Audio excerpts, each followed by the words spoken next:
I want to speak today about a far more sensitive subject, and it is in fact sensitive to many atheists, and that's the illusion of free will.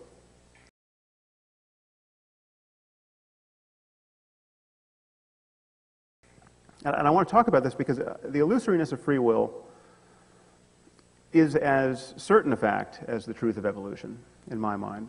I hope to convince you that free will is an illusion, and it's worse than an illusion. It's actually a totally incoherent idea.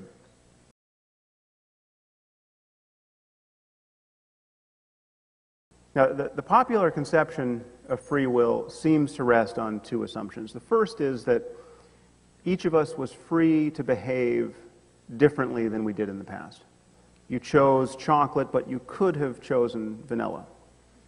Now, the second assumption is that we are the conscious source of our thoughts and actions. And so that your experience of wanting to do something is in fact the proximate cause of your doing that something.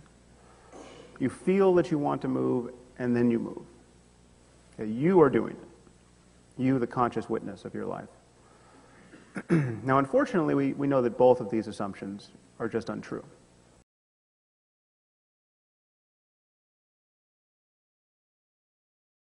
Now, you could consider a generic serial killer.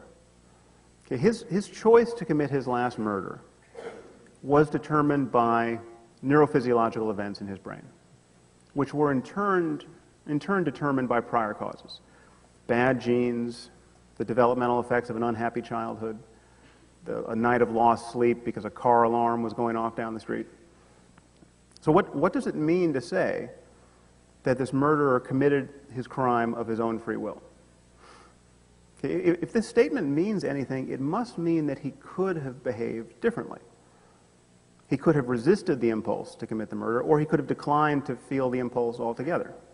You are no more responsible for the microstructure of your brain at this moment.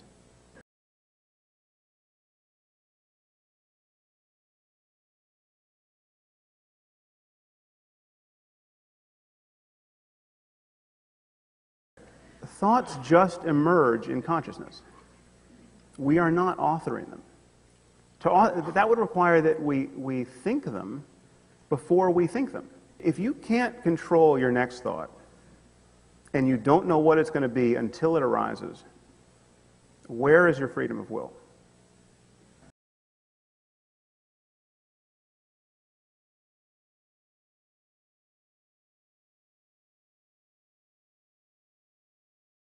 So as a result of this work, it is actually scientifically uncontroversial to say that some moments before you are aware of what you are going to do in making a simple voluntary action, okay, at a time at which you appear to be subjectively free to do whatever you want, your brain has already determined what it is you will do. Okay, and then you become gradually aware of this decision while you still think you're in the process of making it.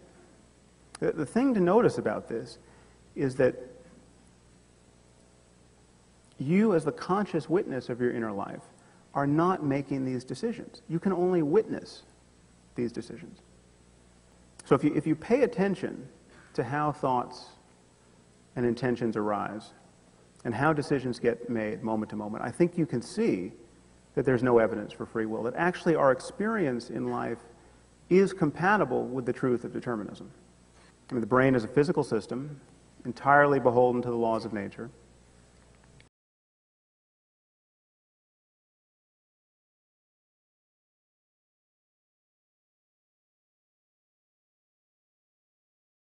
Where is the freedom in doing what one wants when one's wants are the product of prior causes which one cannot inspect and therefore could not choose, and one had absolutely no hand in creating?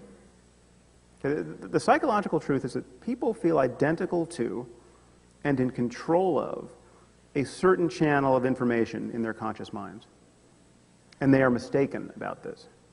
Okay, but this is like saying you're made of stardust, okay, which of course you are, but you don't feel like stardust.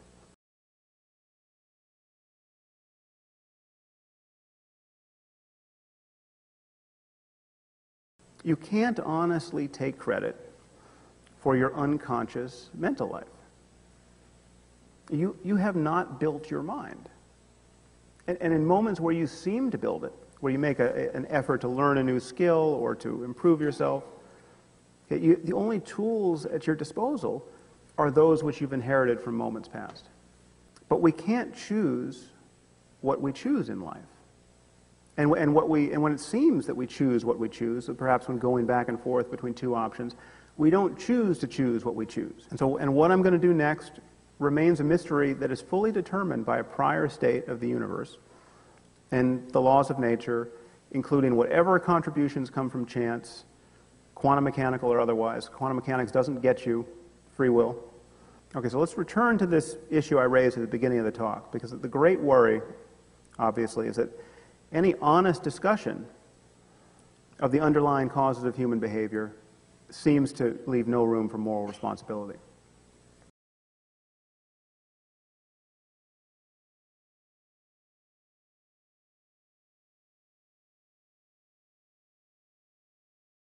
In fact, the Supreme Court of the United States has just come out and said this, that free will is incompatible with our, or rather inconsistent with the underlying precepts of our criminal justice system. The problem, obviously, is that if we begin to view people as neuronal weather patterns of a sort, it becomes very difficult to make sense, or seems to become difficult to make sense of notions of right and wrong and good and evil.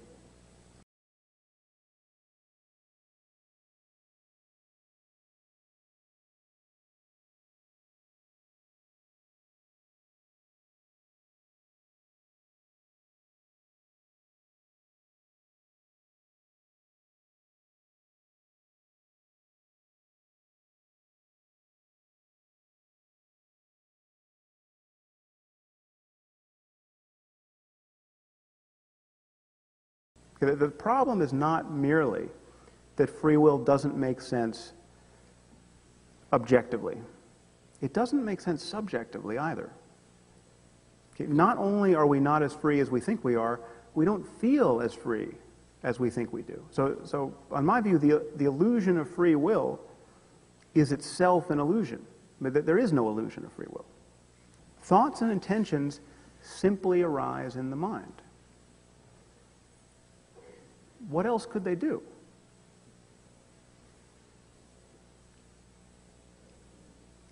Now, some of you might think this sounds very depressing. So pride and shame don't make a lot of sense in the final analysis. And even the moments where you think, no, I'm really going to take control now. I'm going to go on a diet, and I'm going to get a personal trainer, and I'm going to get a life coach, and I'm going to read.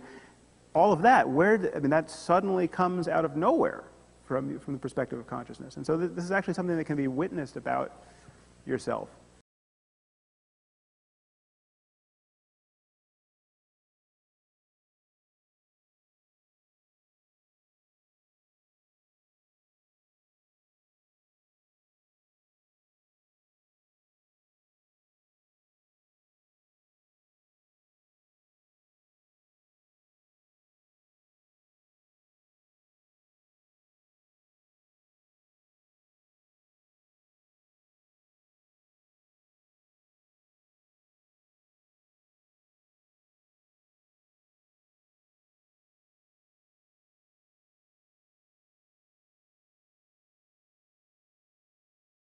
وقل الحق من ربكم فمن شاء فليؤمن ومن شاء فليكفر